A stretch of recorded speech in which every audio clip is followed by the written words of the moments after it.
So భైరవంకి దీనికి ఒకటి appreciate చేయాల్సింది, ఎలా బాబు ఇలా తగ్గిపోయావు నువ్వు? అయినా భైరవం లాస్ట్ షెడ్యూల్ నుంచి రైస్ మానేశాడు, ఎనీథింగ్ రైస్ అవన్నీ. But really full change. Only rice అయిందా, లేకపోతే వీళ్ళిద్దరు వెనకాల డ్యాన్సులు చేసి పరిగెత్తి సినిమాలో దానివల్ల తగ్గిపోయారు? లేదు, రైస్ డైట్ అంటే నైట్ వాళ్ళ వెనకాల పరిగెత్తున్నావు సినిమాలో? అంత పరిగెత్తేది ఏం లేదు ఈ సినిమా. సాంగ్ అమ్మ వెనకాల ఎక్కడికి వెళ్ళినా అక్కడికి వెళ్తున్నావు కదా. సాంగ్ 5 రోజులు వెళ్ళాడు, ఎక్కడికి వెళ్ళినా నడుచుకుంటూనే వెళ్తున్నావు కదా. వెళ్ళాను.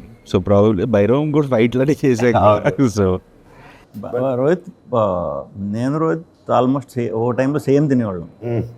నాకు పెద్ద చూపించేది కాదు, వెంటనే చూపిస్తుంది. అదృష్టవంతుడివి. తగ్గిన అలానే నేను అనుకున్నాను, ఇప్పుడు నాకు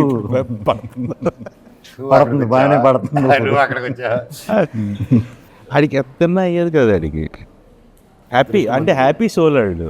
నేను ఒక్కటి గట్టి కొట్టానంటే ఇమ్మీడియట్ బాడీ కమాన్ రిసీవ్ అనుకుని తీసేసుకుంటుంది. Store the fat. చాలా జాగ్రత్తగా ఉండాలి. అందులో స్క్రీన్ కూడా మనం కొంచెం ఎక్కువ కనిపిస్తాం కదా, 10 to 12 pounds ఎక్కువ కనిపిస్తుంటారు కదా.